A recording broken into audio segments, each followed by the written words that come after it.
What's up, Internet? We are back with the N64 multi-cart, flash cart, mabob thing.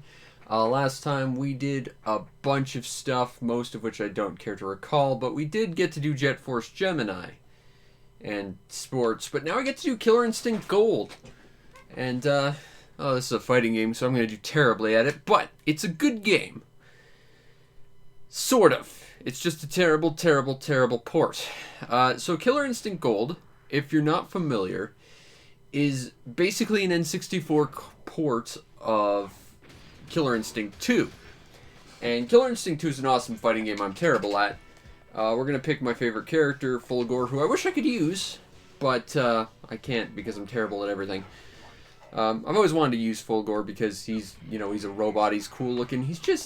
I'm bad at fighting games, and I can't use him to save my life. But to tell you kind of how cut down a port this was to fit it on the N64 cart, and as I understand, this game was actually really rushed. If I recall, every character in the arcade version, which you can play on the Xbox 360, or the Xbox One, if I recall, every character in that version, which is also on Rare Replay, I believe, had like 4 endings. And on this version, on the N64, every character has 1, I believe. Maybe 2.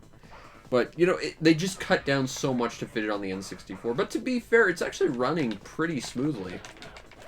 I can't use any character to save my life, which is part of what makes me sad.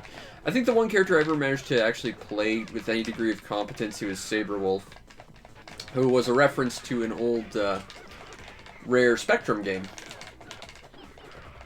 which you could also play on Rare Replay. And you should just get Rare Replay as a short version of this story, because Rare Replay is great. Doesn't have any of the Donkey Kong Country stuff, and that's really its one failing point. But to be fair, it legally couldn't have those on there. But this is just going to be me being awful at fighting games for a while. This is the one character I think I ever actually managed to be kind of okay and learn a special move for. Also, I just got thrown because the signal cuts on my end. Just because of weird chicanery with my upscaler. But we're okay. But either way, we're in a gothic castle fighting a werewolf, who's a reference to a Spectrum game. As a cool robot, who I think is ostensibly the villain of the games, at least out of the playable characters. And yet he's also the mascot to the series. So figure that out. Also, the game has got just great audio. So is the first Killer Instinct. Which is why when you originally bought a copy of Killer Instinct, you got a free copy of its soundtrack, Killer Cuts. And that's your history lesson for the day. You used to be able to get soundtracks for free with games. Hell, you used to get full games when you bought a game, instead of just half-finished messes that you then had to pay extra money to complete. I missed that time. And I had this horribly gross realization that I'm of a dying breed where, the terrible things that happen in the games industry today, microtransactions, DLC, now adding NFTs to everything, that is becoming normalized. And, at some point, the kids of today are just going to grow up with that. Eventually people like me are going to die out who remember, buying games and owning games. Now you buy a license to temporarily own games, and apparently according to Sony, thanks to their really, really terrible infrastructure, apparently all the PS3 games are now offline because their licenses have expired, except they kind of haven't. They expired in the 60s, apparently, because they bugged. Because Sony doesn't understand infrastructure. Man, I miss when gaming wasn't complicated. This is why I like retro gaming. This is why I've been playing a lot of Vampire Survivor, and you should too, because it's really, really good. Because you can just buy it and play it, and it's a ridiculously good experience. Although, to play Devil's Advocate, it's also an incomplete game because it's early access, but, it plays like a complete game, and they're just adding more to it, so, I'm willing to cut it some slack. Also, it's $3. Instead of having to pay hundreds of dollars for a game nowadays, $3. And so far, I think I've gotten 40 hours of gameplay out of Vampire Survivors. Go play Vampire Survivors. It's $3 on Steam. It's real good. Oh. Crap. I didn't claim I was good at fighting games. I just claimed that I liked them. I've said it before, but I'll say it again. This is exactly why I like that Blaze Blue had that hold buttons down to do special abilities. That's not my name. You know, because someone with really bad hands like myself could actually pull off special abilities. And it was nice, and it was special, and I liked it. You know? This is why, you know, before I picked that game up, the last fighting game I played was Virtua Fighter 2 on the Saturn, because I was just objectively bad at them, because my hands couldn't do any of the special attacks. And I wasn't having any fun, because I was always going up against people who had full complement of moves, and all I had was, like, jump and kick and punch. You know? That's why I do prefer when a game offers, like, a super simplified control scheme. Like, I know fighting game purists will scoff at that, but it is an accessibility thing that makes it just enjoyable to other people. And that has a lot of value to those people who it applies to. You know, yeah, sure, I guess it makes it a little too easy for all those crazy Evo people, but, you know, it's nice to be able to just enjoy shit sometimes. Anyway, that's Killer Instinct Gold. That's a pretty good game. It was by Rare, back when pretty much the only game they made that wasn't particularly good was Conquer. And maybe GoldenEye, depending on when you ask me. Okay, so next is King of the Hill 64. I did not realize King of the Hill got a game, but apparently Hank Hill will be snowboarding. Cool. To be fair, he did trick out the Silver Surfer surfboard with the propane tank, so, you know, it's possible. Also, apparently this is a Japanese game. Alright, it's published by Kemco. They've done some interesting stuff in the past. Time to do some competition. This is totally a King of the Hill game, and you can't prove otherwise, Vermilion. See, that's totally Hank Hill. He sells propane and propane accessories. He got some tips from the Silver Surfer when he tricked out his board. Also, you need to see that ad, it's great. Also, the weird, like, video film promo thing they did for King of the Hill, that was pretty great, too. Alright, so snowboarding. I think this is, what, the 4th snowboarding game we've played? 5th if you count that weird airboarding game that was really awesome, and I'd like to buy a copy, but it's absurdly priced. I mean, technically I do own it on this multi-cart, so I guess I could review it by my own rules. That game was cool. I would like to play more of that. Alright. Whoa! Did some points. Okay. I don't know if I can grind that, but I don't want to run into it. Alright, come on. Whoa! Okay, so it's hold down buttons, and then tweak the control stick. Okay. It's not as complicated as Tony Hawk's, which I can't do anything in. But it's not as simple as Jet Set Radio, which is still the best boarding game ever. Even if that's technically a sci-fi cyberpunk skateboarding game, or roller skating game. There really aren't that many rollerblading games. I can think of Jet Set Radio, like aggressive inline, and that's it, really. I guess technically those Sonic Riders games, if you played with the hoverboard, or the hover boots. And if you really want to, like, throw a very far exaggeration, Sonic Adventure 2 if you play as Shadow. I guess. 3, 2, 1, go! You know, I have zero interest in snowboarding, but this isn't too bad. It's not horrible. I don't think it would appeal necessarily to snowboarding fanatics, but I don't know. The only other snowboarding game I ever really played was, what was it, SSX 3 on the Xbox 360? I remember that game being okay. Although the point scoring in that game was absolutely bizarre. I remember playing it with a college buddy of mine, and, like, we both just, like, competed in a single round, and I ended up having, like, 100,000 times his score by the end of it. Did Ratchet and Clank have rollerblades? Interesting. You know, I've got the collection, but I've only ever played the first game. And I remember enjoying it, but I disliked that the satire got in the way of the actual gameplay. And I still think Jak and Daxter was the best start to the, you know, PS2 trilogies. Although I really need to go and play the others and review them properly. Because I played Jak 2 very briefly and remember hating it a lot. Played enough of it to beat the game, but I just did not like it. And then Sly, I played the first one in, and I thought it was kind of a mediocre game. But I was also kind of bitter because that was also by Sucker Punch, who made the best N64 game ever, which we'll get to do at some point. And it just wasn't as good as that game. But I do love Phantom Thief characters. That's probably my favorite thief archetype of all time.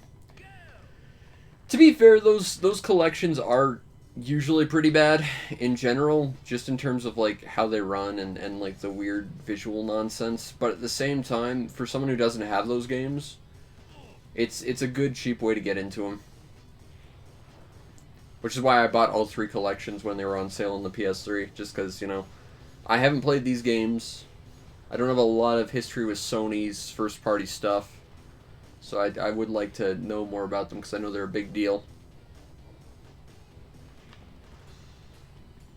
Yeah, most of the time they end up just, you know, getting a company who's the lowest bidder to port them, so that doesn't surprise me. Although, to be fair, you know, when they remade Ratchet & Clank for the movie, which I've also heard is pretty awful, I've heard that game is pretty abysmal. I remember watching like an hour-long video showing how bad it was compared to the original Ratchet & Clank. But, I don't know. See, that's the thing. You can say PS2 games are probably cheaper, but PS2 games are going up in price a fair bit. But so are PS3 games, to be fair.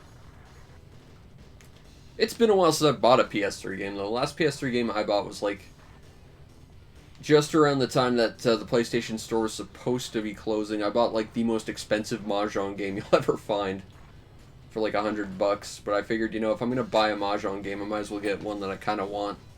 Because I import so many things that, you know, I might as well get one that I kind of like. Same with Pachipara, you know, I'm going to end up with a million pachinko games eventually. I might as well get one that's kind of cool. Yes, I believe that was the one I watched, the Gaming Brit. That sounds familiar. Was he the guy who did that really long video about how bad Metroid Other M was? Because I'm pretty sure that's the guy that I saw the Ratchet video on. Alright. I didn't do well enough, so let's go. Yep, that was the guy I watched then. I actually think I do have a loose disc of Ratchet just in my trade bin, just because I've got the PS3 collection and I want like a box copy just because I don't trust loose discs. Because loose discs are like loose cartridges, that's one thing. Loose discs, that's a functionality problem. I don't watch much from anyone really. I don't have time. I'm too busy actually making videos myself to watch other people, which is probably not good, because I don't get to, like, pick up tips watching other people do stuff, and Lord knows I'm not very good at much other than my own analysis, I'd like to think. I know I sure as hell can't edit to save my life. I can barely cut stuff together, but editing is, like, the bane of my existence. If I actually made money doing anything in my life, the first thing I would do is hire an editor to do it for me, because I'm so slow at it, and I'm not good at it. But, yes, I do remember that Other M video being pretty much the perfect example of why Other M was so bad, among a million other things, but yeah. Yeah, he had a really nice, really long video on, like, the Ratchet & Clank remake and why it was so bad. It's like, yeah, that looks awful. Oh, that's depressing to hear. He started about the same time I did, and yet he's infinitely more popular. Well, so is bloody well everyone else. It's a shame this isn't my job or anything. Oh, I'm sad. This isn't a bad little snowboarding game. It's not great. And if we're talking about N64 snowboarding games, I kind of want that airboarding game first. But this isn't bad, you know? And if this really is an import exclusive, you know, it's basically entirely in English, so, you know, it's readily playable, aside from the fact that you'd have to tweak your N64 to play it. which is, you know, not hard to do. It's the second easiest console to mod, right next to the good old Super Nintendo.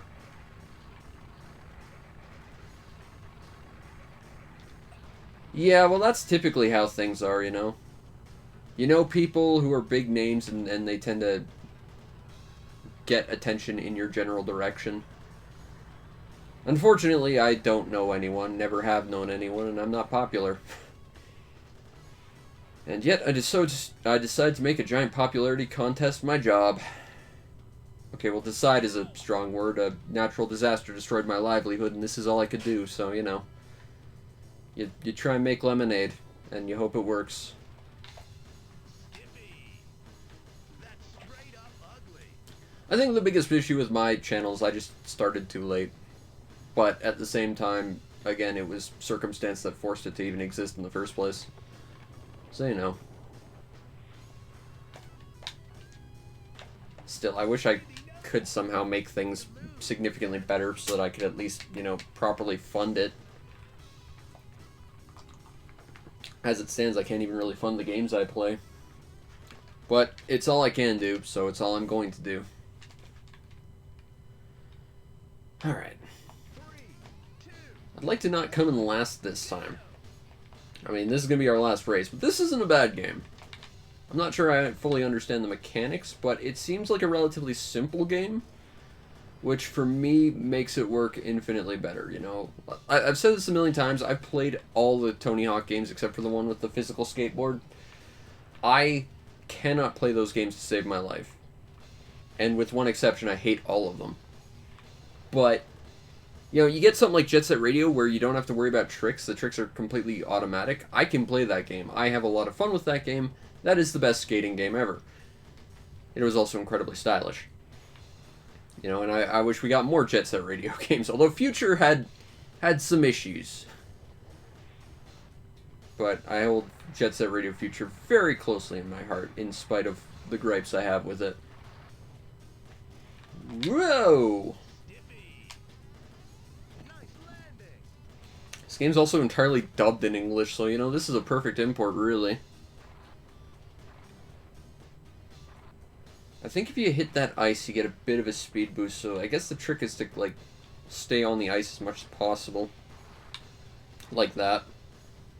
Still, this isn't a bad little game. I might have to see what this goes for on eBay. Oof. But I came in first. Hey, I get to add my initials this time.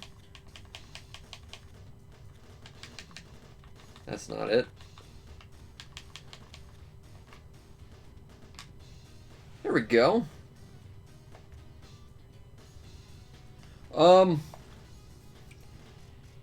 Yeah, no, I think it's just messed up. Because, like, this is me swapped to another thing and I haven't had any issues since.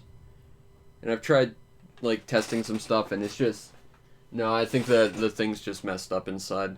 Not sure why, specifically, but I've tried every setting and it just won't fix. So I've kind of gone back to my old one. Alright, so that was King of the Hill. Next we get to play Kirby 64, The Crystal Shards. This is a game that's very important to me. And unfortunately, like a lot of my games, when I was a kid, my dad threw it out. Because he hates video games and he kind of hated me, so that's just what happened. But this game, I wanted so much. Because Kirby was my first Game Boy game. And when this game came out, to me it was such a big deal. I remember... There was this one day where my grandma had planned a bunch of, like, really special stuff, and it's one of my, like, biggest shame moments, but, like, she took me on this, like, day where she just took me to a bunch of places, and I was just so grumpy, and I just wasn't having any of it, but one of the things that we did was we went to, like, this place, and it was, like, really, really heavily populated, so it really messed with my anxiety, but... It had, like, a demo station for this, and I was so excited to play it, and that was absolutely the highlight of my day. And then, like, that summer, I went to this place called the Enchanted Forest, which I was way too old to go to. It was definitely not for someone of my age, but my grandparents thought I'd be enchanted by it. And I remember there's a wishing well, and I remember expressly wishing to get a copy of this. And then I earned it. And, This is such a cool game. This has the best copy ability in any Kirby game ever. Because you get to combine all your abilities. And unfortunately, the only other game I know that did that in Kirby was Star Allies, which was a terrible waste of time. But the neat thing is, every ability in this game was ridiculously OP, but you would always find one that was just perfectly for you. You know? Like, this is a Fire Sword. Fire Sword's cool. I like the Electric Cutter, which is like a double-sided lightsaber, which is very, very cool. There's like shuriken bombs, even though shurikens inherently are not useful weapons. They're great here. The only thing about this game I really don't like is that a lot of the soundtrack was used basically in a completely different Kirby game before this that no one ever played, so no one calls them on it. So basically, more people need to play Kirby 3, is what I'm saying. And the Super Nintendo Classic is not helping things because you can't play it there, but you can play Kirby's Dream Course. Poppy Bros, come on, dude. I need your copy ability. I've been playing a lot of the new Kirby game recently. It's quite good. But this game was really important to me. And I'm sad that my dad threw it out forever ago. Although I've got a Japanese copy that's boxed, so I guess, you know, it balances out somewhere. And I've got the Kirby collection, so it doesn't really even matter anymore. But, you know, this is a really cool game to me. Also, for some reason, I don't know if it was on here or something else, 'cause I can't remember where I saw it, but I saw like a hacked version of this game, which had like completely different levels and was like really, really unbelievably hard. It might have been on my Pandora's box, or I might have just gotten it in like one of the hack folders I have on this thing, but it was really good. And I want to try more hacks of this game. So basically, fan hackers, make more hacks of Kirby 64, please. It would make me happy. I don't think that's how Waddle Doos are made. Also, I've never seen him like have that little lump on his head. Sorry, Waddle Doo, who's now Waddle Dee again. Also, that's a villain. That's a reference to the previous Kirby game that, again, no one played. Which is a shame because it's probably like the second best Kirby game. Next to, of course, Kirby Superstar. Also, our opponent's now our best friend. This was the start of Waddle Dee and Kirby being buddies, really. Because before this, there was Gooey, and no one remembers Gooey. And there was Pitch, Kine, Ricky, and Koo, I believe. Also, this game's just got a great soundtrack that will, half the time, if you're playing on YouTube, will get you copyright claimed. Because the Kirby 64/Kirby 3 soundtrack is copyright claimed a lot of the time. And it's annoying because I'd like to use the soundtrack to this game for a lot of things because it's just got such a beautiful soundtrack.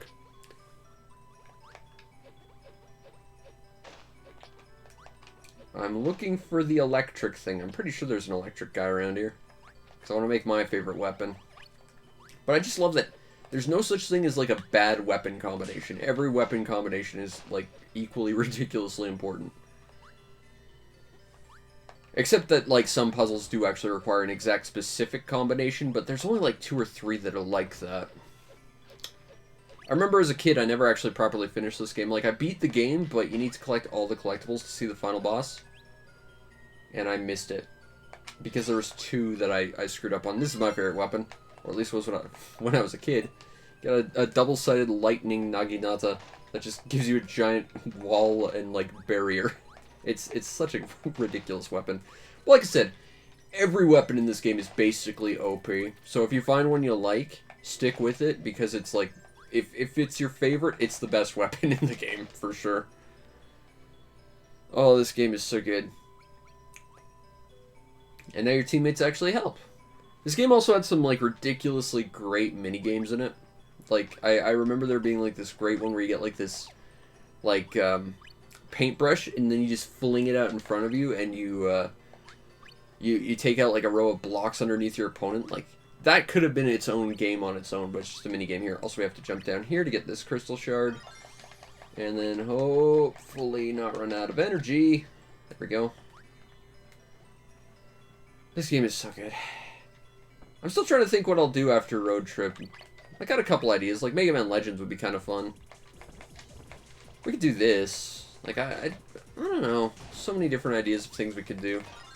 I could do the 3rd Road Trip game, too. I have it. But man, like every time I play something, it's like, oh, I could do this, oh, I could do this. There's so many options, and I'm getting like paralyzed with indecision. Anyway, this is Adeline. In the previous game, she was a boy named Ado. For some reason, they've now retconned her into being a girl and French instead of just Japanese. But she's a painter, and she's corrupted now, so we gotta fight her. Or rather, we fight her creations because she's not much of a fighter, because she's an artist. But some artists know how to fight. Also, you can't get anything from swallowing these things. Which sucks, because there was a paint power-up in the previous Kirby game. And that's censored by Japanese adult videos, of course.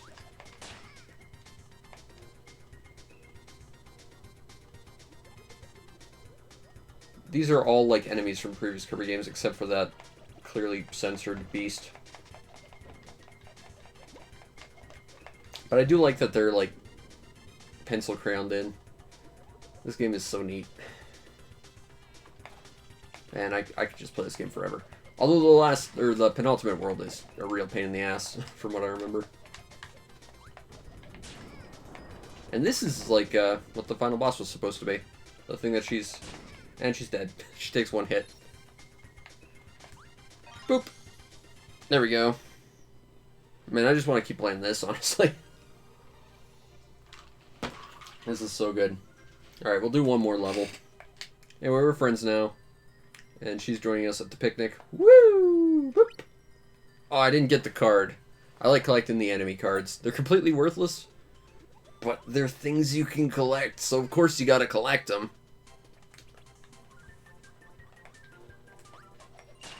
Oh no, I'm running out of health. I'm gonna run out of Go Juice for Kirby. And then I won't have my power up anymore. And then I'll be sad. Actually, I think this area requires a specific thing. I think it's Cutter. And since we're using something that is Cutter, as long as the hitbox connects to it, we should be fine. Also, I like how it's kind of... It's a really smooth 2.5D game. Like, there's a lot of 2.5D games out there, but a lot of them are really chunky and clumsy. Because they weren't really sure what they were doing, but Kirby kind of knew what it was doing and didn't try and push it any further. Also, this area reminds me of Paper Mario for some reason. Probably just Peach's Castle. But the environments in this world are just so neat. Now we got enemies from the background that are going to attack us. It's a neat technical flex when you can do something like that, but at the same time it's really hard to tell when their hitbox exists, so it's really hard to work with. But, you know. Maybe I was thinking about this. Because I swear there's like a ground thing you need to use some attack to get there. Oh! Gordos! Also, you can turn into one in this game, if you get the right power-up. And I think there's a Maxim Tomato over here. Yep. So we're good. Man, I love Kirby. Kirby's one of those games that, you know, just, it's special to me. Like, I don't think Kirby's my favorite Nintendo property. I would say it's probably my second or third. My favorite's probably Metroid, but I just love Kirby as a character. Even though they've never really defined what he is. He's just a pink blob, really. Although in the first game, he was white. So seeing Kirby as pink, even to this day, is still kind of weird for me. Yeah, we needed a full Cutter to get through there, which we don't have. So unfortunately, you know, you need to sometimes bend to the will of the puzzle design. But for the most part, the game's pretty open about how you do anything. There's a Kirby crystal shard up here. Grab that. Unfortunately, the previous one required that full Cutter, which actually we might be able to do. Throw that away. That has Needle, which got the fully upgraded Needle got a really nice reference in the new Kirby game. Right, grab that. I'm not sure if we can actually go back, but if we can, I would like to. I'm not sure if we can even respawn that saw. Let's find out. Oh, yep, we can. We can go back. And the saw thing's back. Just popped into existence because pop-in's a thing. For the most part, it's pretty fair about, like, you know, if you need something, they tend to make it pretty abundant for you. There we go. Alright, let's head back. Now, I don't know if it's just the way this particular controller's working, but this game does not work with the control stick. I'm actually having to use, like, the directional buttons. That is not how that game used to work from what I remember. Which is unfortunate. There we go. Got the crystal shard. Unfortunately, we had to sacrifice our lightsaber, but, you know. For the good of the, what was it, Heart Star at the end of the game, we need all the crystal shards. Even though this is going to be the last level we play. Well, yeah, now I can just hide behind my giant face I threw off. And I'll be invincible. Because that's really just how this game works. Find any weapon. Congratulations, you're invincible. Find the one you like, even better. You can also change the UI. They've got a bunch of different, like, UI visual graphical options you can pick, which is really cool. This game has, like, a lot of just options and bonus stuff in it. It's a really fun game. And then there was the bumper crop thing where you had to try and shove people out of the way to collect fruits falling out of trees. Kind of like a... there was a Mario Kart level that was kind of exactly like that. And King Dedede's being kind of a dick. Like he always is. The weird thing is, Dedede's, like, never actually been the proper villain of a Kirby game. Like, I guess the original Kirby's Dream Land, he was ostensibly the villain, but I'm not even sure that was necessarily true. Because, like, he was basically taxing the world. He needed his own food, so I guess I get it. He gets a second health bar because now he turns into a giant creepy eyeball monster. Don't worry about it. That's just how he is. And now he's dead. Ow. Ow. There we go. Really beautiful area, though. And now we're friends! Except he's a Mega Tsundere.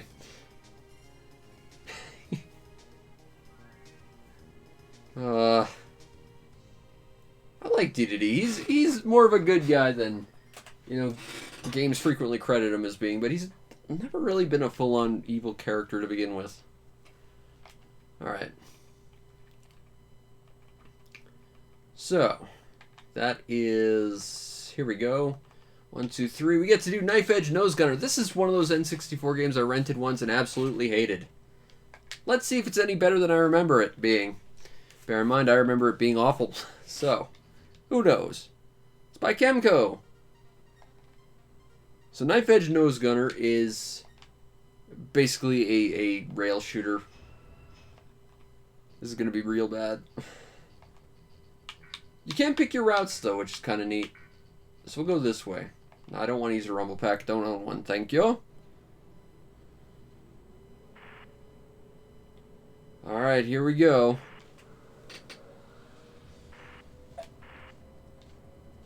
We're now in hostile territory. This looks a lot more interesting than it actually is. I have zero control over any of this. I just get to control a little targeting reticle. You know, if I could actually, like, fly this thing freely, I think this could actually be a good game. But it's kind of a subpar shooting gallery. Oh god. Okay, so it's inverted. That's... And for some reason the Z button's the gun button. Oh god.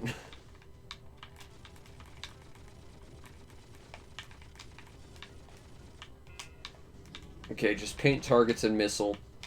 Kind of like a really subpar Panzer Dragoon. This is actually, like... I feel like it shouldn't be going at this sort of speed. I feel like it's going a little fast, so this might be like a PAL version or something. Although if it was the PAL version, it wouldn't be able to show, because I've Tried to show PAL versions through here, so I don't know. But this feels like it's running too fast or like too smoothly for an N64 game. Something about it just feels like weird. So credit where credit's due, it's running at a smooth frame rate. I don't think it's particularly fun. Oh, there's the slow frame rate.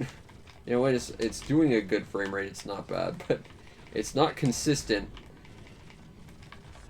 And I don't mind something being stuck at 30 frames per second. I'm of the camp that, you know, that's what the human eye can perceive, so it's fine.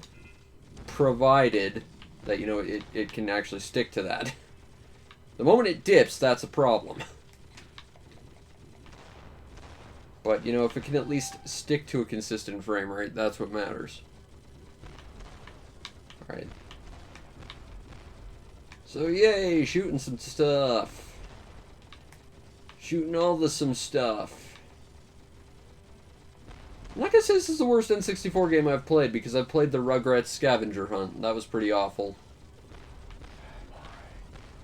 And I've played Starshot, which was abysmal. That's a game I've thought about streaming. And I'm terrified at the prospect of.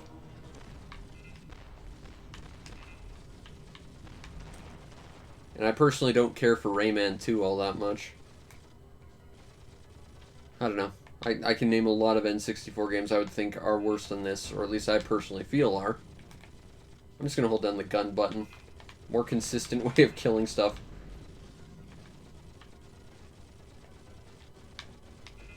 Whoa, okay.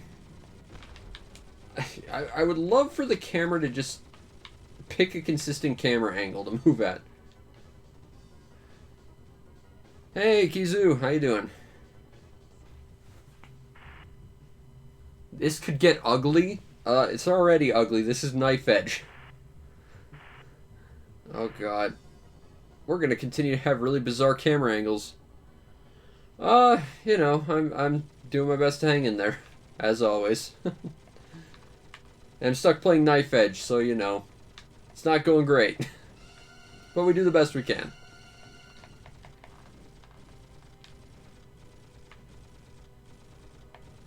I'm not really getting any feedback from anything I'm shooting right now.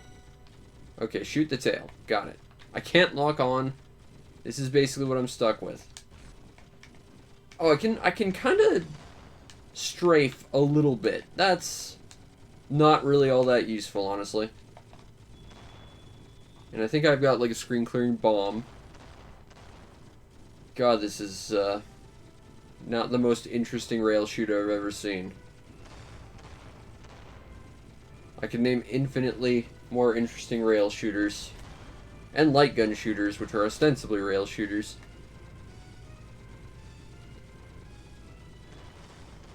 Problem with light gun games, though, is you need a CRT to play them properly. And there's only one CRT, or one game I would buy a CRT for. And unfortunately, it's very rare and expensive. But someday I would like to own a copy of it.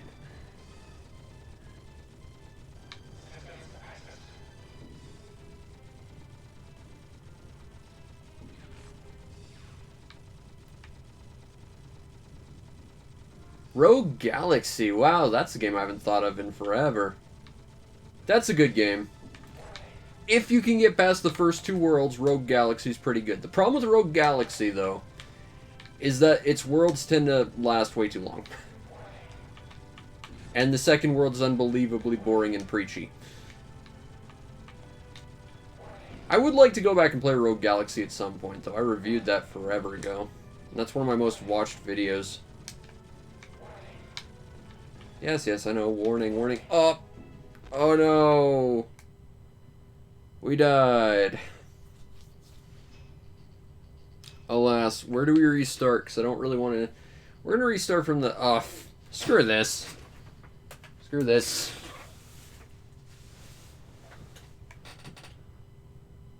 Okay. Let's see... We were at Knife Edge. So the fifth one for this video will be Knockout Kings 2... Oh god, this is going to be boring. On the bright side, we get to do Zelda tonight, so that's good. And if you're watching on YouTube, that'll be like the next week, I guess. But You know, we get to do Zelda. That'll be fun. Oh god, EA Sports. It's in the game. And incredible amounts of greed and microtransactions and corporate corruption. You're not going to let me continue until I create data, are you? Oh, yay! I can do this, and my video is immediately going to get copyright claimed because of music. Awesome. Man, I don't want to play this. Okay, so, let's quick start. So we can get this over with quickly. So we can get on to better things.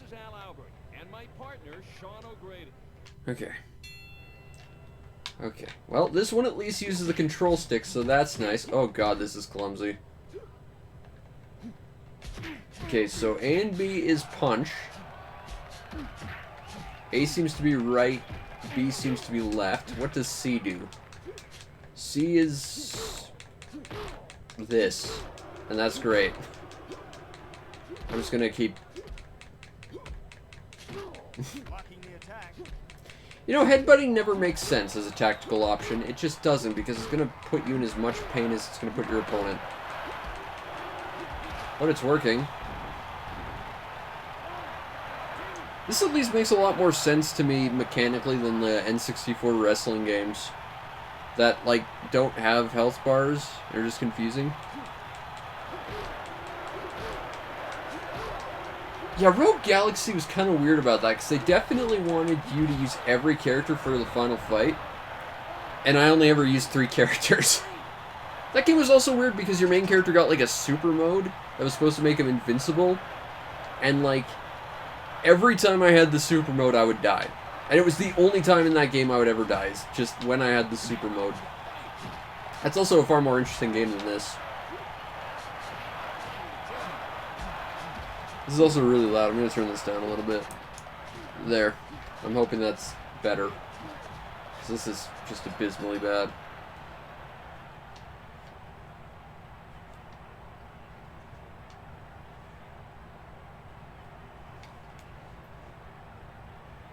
Alright. Well, I hit him more times, but my percentage is lower. But I hit him more times, so that's what matters.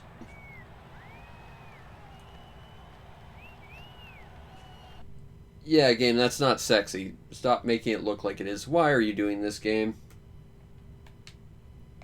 Alas!